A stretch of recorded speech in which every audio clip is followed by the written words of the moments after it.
Good day, viewers, and welcome back to Careers Bistro. My name is Mwilima Mushokabanji, and I'll be leading you throughout this amazing show where we get to speak to some of the amazing profiles that are in our Careers Hub publication for this week.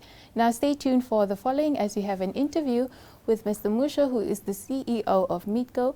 We'll also dive a little bit into career motivation and the company profile for this week, Clicks. We also do have a new segment that will tell you a little bit about the things that happened throughout the corporate world and some career VX news.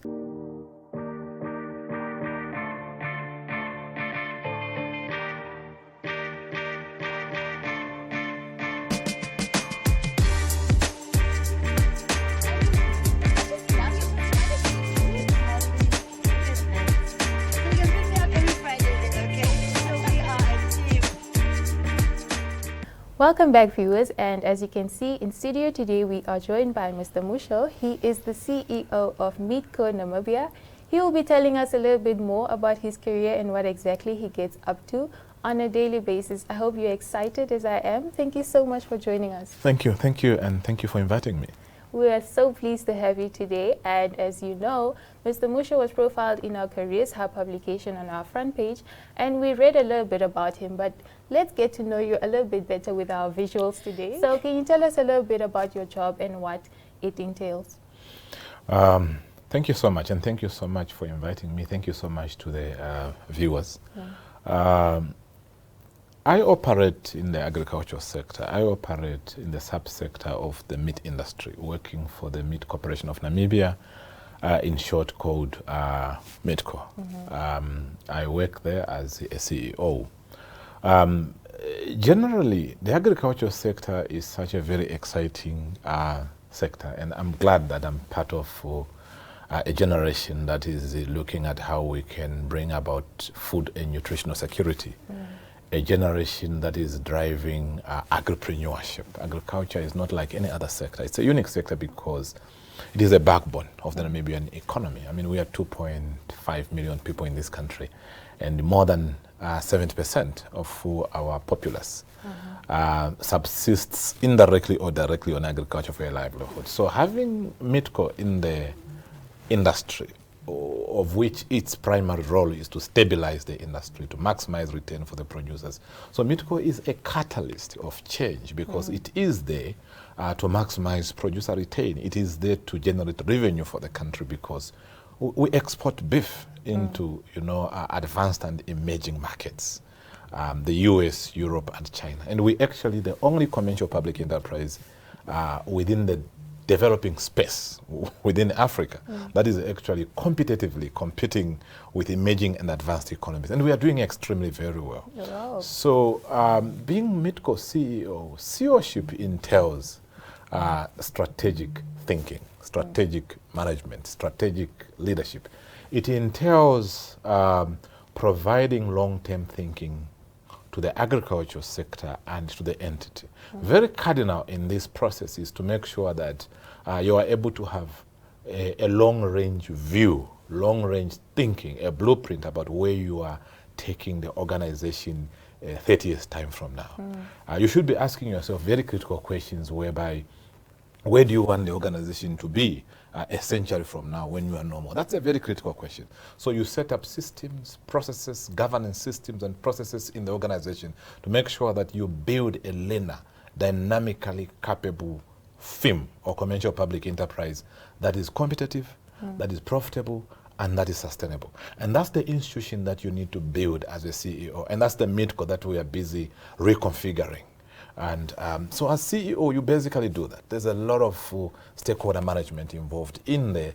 There's a lot of human resource management. There's a lot of legal. There's a lot of IT digitalization that you are driving as CEO. There's a lot of stakeholders, farmers, producers across the value chain. You are into the agro-processing. You are into logistics. So you need to have a holistic view. Very insightful indeed. It helps us to understand what exactly you get up to on a daily basis.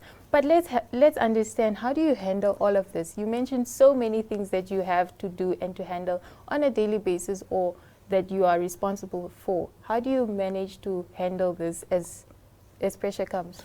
You see, as a young person growing up, you would pursue a first degree. In most cases, like in my case, I pursued agricultural studies. Okay. Now, this is a specialized discipline. So you would specialize either in agronomy, food science, agri-engineering, animal science, or you study veterinary science. So you come out as a subject matter specialist. But as you grow up in your career, you need to pursue management studies or managerial studies.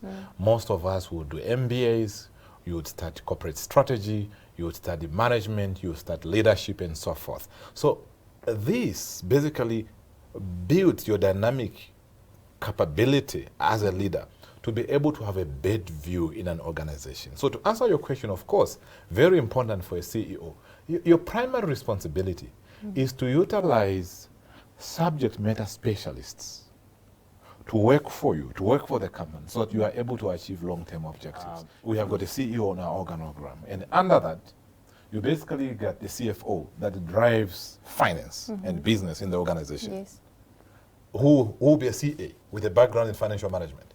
Then I have got an executive strategy and business development that basically drives strategy and business development in the organization. In our context, this is somebody with a master's degree in the agricultural economics. Okay. And then you do have a manager that drives IT in the organization, information technology. So this is the person that drives automation, artificial intelligence, digitalization in the organization. Then you would also have a lawyer that drives your governance, corporate governance in the organization, who deals with legal issues and board governance and secretarial work. You would also have a corporate communicationist that deals with brand management and corporate communication in the organization.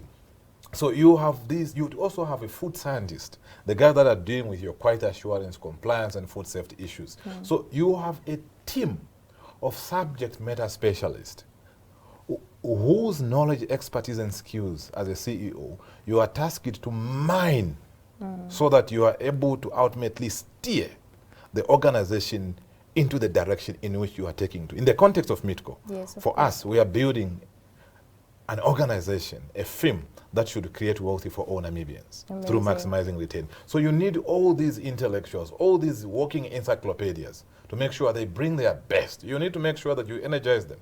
You create a climate in which they are inspired, they feel at home, they want to bring their best to the table. Because ultimately, it influences organizational performance. So that's what you do on a daily basis. Yes, definitely. And I think when you speak about bringing the best out of those that you work with in a team, I think we can now dive into the many accomplishments that you have managed to see or to, identify in your time as CEO. What are those achievements and accomplishments that you can highlight for today?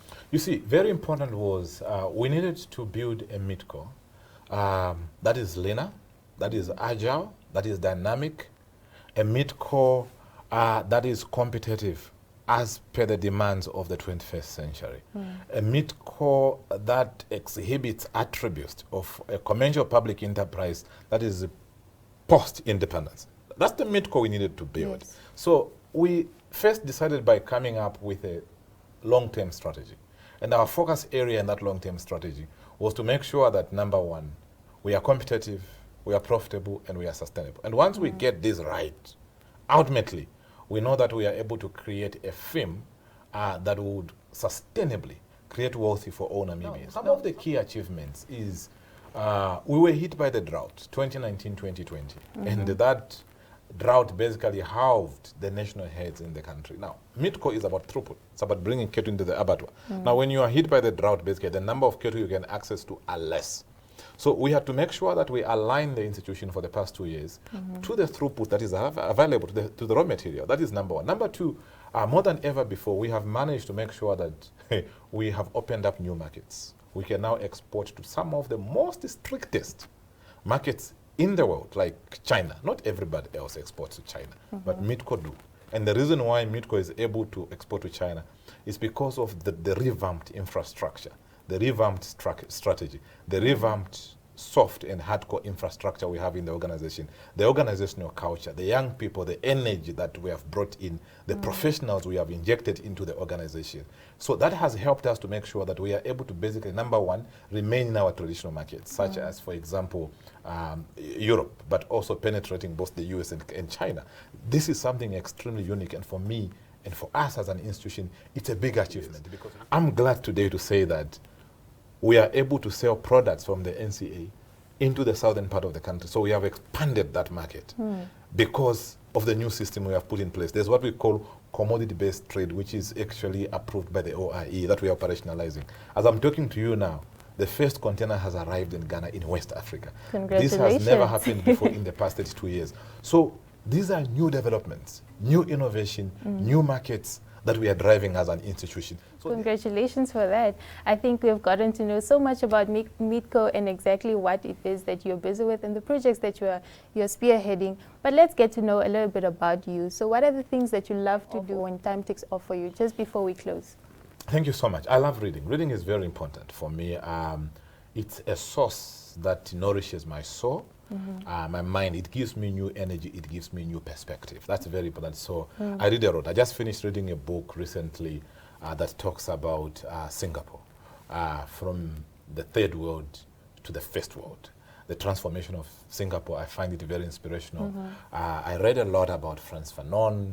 I read a lot on leadership, on management, on agripreneurship, on new business developments. In my spare time, I also spend time, listening to news, catching up with what's happening, in Ukraine and Russia, the impact of that on the agriculture sector, and how do we strategically prepare ourselves to that. So I enjoy reading. I exercise a lot. I go running. I do that a lot. But I also spend time, just being with the family at home. It also energizes me. And just catching up with friends. So that's what I do in my own spare time. Thank you so much for sharing that with us. But guys, we've come to the end of this interview with Mr. Musho from Meatco, and we hope that you've gotten so much information and insight of what the company does and what he does as the CEO. Stay tuned for the career motivation.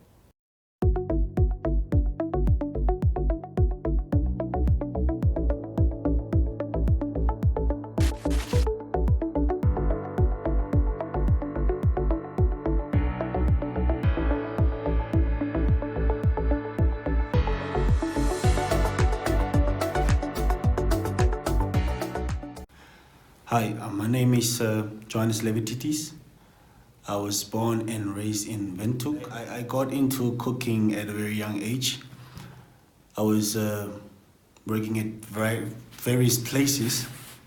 Actually, I didn't start in the cooking industry immediately. I was a packer first. I was working in the retail business at Brock. And from there, they put me in. That's where I actually started working in the kitchen, but it was like KFC. It was cheeky by then, but they closed now.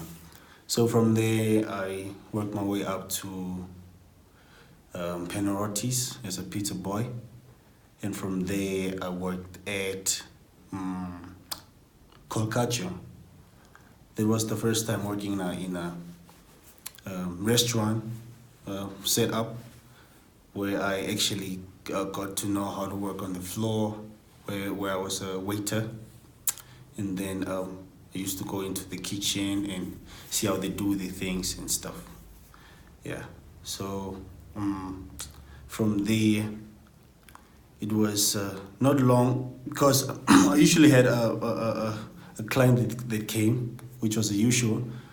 It was a white lady called Michelle. She actually jogged the website down for me, where she told me, no, listen, you have a lot of potential, the way you interact with people and work with people and stuff. You should actually go check out this school called Silver Spoon. So it took me a while to actually have time to look it up on the internet, and eventually I did. And then I saw that it was a school, a culinary arts school at Southern Industry, the all power station. Yes, so I made a turn there and asked a little bit how it works, how to start and so forth. And where they told me actually for to eventually to go for a diploma course, you have to sacrifice and leave the job because it's a full-time thing. Where I didn't have enough funds, and I told them my background, because I come from a very poor background growing up. My dad was a security, and my mom was a domestic worker. And so financially, we weren't stable. And eventually I told them my story at the school because I went in for an interview and they said, no, I have potential and I can actually start, whereby I did. And then I had the 2-year course there, and that's where I actually started going for a lot of competition, because my first competition was the junior chef at Silver Spoon, where it was, which was in 2017, which the school actually registered me to the Namibian Chefs Association in 2017. That's where I actually first won my gold medal, which I fast forward eventually found out that it was actually my principal, Mr. Tom Mutavchik, that actually paid for the whole course. But they never told me until I completed my course. So while I was still in school, I had 3 competitions, 2017, 18, and 19 which I consecutively won. But then only one that I came a runner-up, second place, which was in 2018. Yeah. And I also had a competition at the Cultural Fest. I don't remember which year it was, a year from now or 2 years back, which I also won. And now the Kapana competition, which I won this year. You would not guess who our company profile for this week is. Well, we've profiled Clicks Namibia as they've come on board to share with us what exactly the store and the retail outlet is all about. With 24 stores in Namibia, let's get to see what they are up to. Retail-led company Clicks owns 24 stores in Namibia. There are about 800 stores in South Africa, Namibia, Botswana, Swaziland, and Lesotho. The company provides goods in beauty, healthcare, personal care, babies, home, and electrical hardware. The beauty section has products for glam, face, nails, and overall beauty treatment highly recognized within the company. The store also captures major perfume brands such as Hugo Boss, Paco Rabanne as fragrances.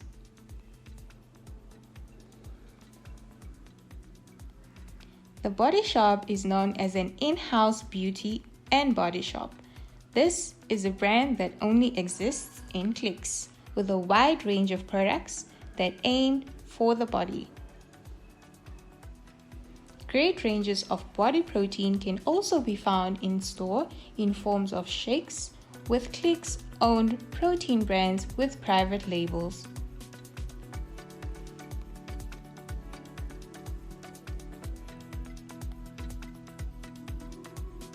Amongst others are GNC, which is another renowned and recognized brand in store.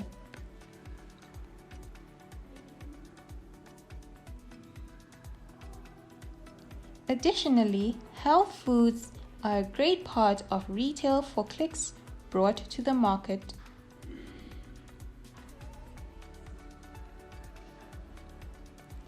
Included in these health foods are some of the great powders that are considered essential for human beings. Vitamins and supplements are seen in a huge range with a private label which is known as Essentials.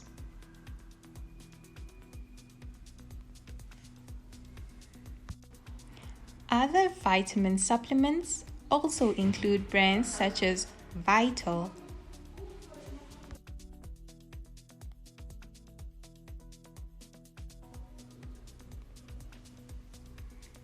The home section comprises of goods and equipment that can help you to start your home just right, with lunchboxes, containers, and bottles. The baby section comprises of nappies and other baby equipment, even including clothing. Some of these major brands such as Nan, Nestle, and others find their space in Clicks shelves with great improvement.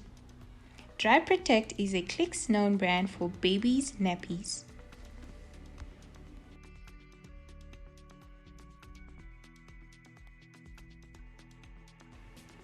Additionally, there are other goods and appliances that are used for babies. Country Manager of Clicks in Namibia, Corneille says the baby's clothing line has been greatly received within the company, even when they've implemented other brands into the baby section of Clicks.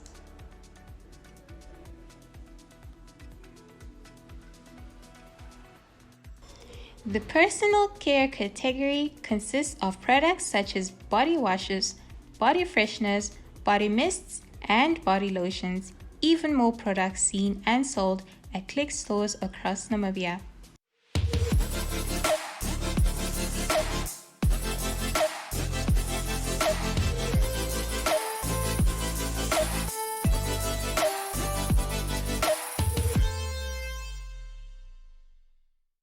It's what, 40 plus years when I started here at Lifeline, when I started to engage with Child Health International, Lifeline International. Nicolette, Namibia is not 24 hours. I said, give me time, I'll get there.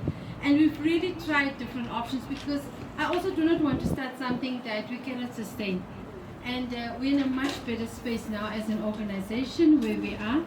And with the support from Global Fund who came on board, we said immediately we have to take it on. During COVID, it showed us a lot, and there was a lot of calls coming through that we could not immediately attend to. And as explained in our database and on the system, we can pick up. People have been calling after because it's after 8, after 10, midnight tonight, when whoever comes drunk home, whoever does what, where it gets too much at night, I want to talk to someone, and then we were not available. So I'm really happy and glad for this opportunity and that we can really take it forward.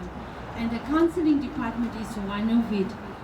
We have our education department, which we're also making a lot of differences there with the educators that we're working with on early childhood development, with the Roger Federer Foundation. Then we have the gender department, where Elise is responsible for. We deal with a lot of gender-based violence issues, sexual and reproductive health issues. The police is present here with us. They are a phone call away. We very often have to call on them also, the counselors, to assist us in... Viewers, we've come to the end of Careers Bistro for this week. Thank you so much for staying tuned and grabbing your copy of the Careers Hub for this week. We hope that you've enjoyed it as much as we did, but stay tuned for another episode next week, same time, same place.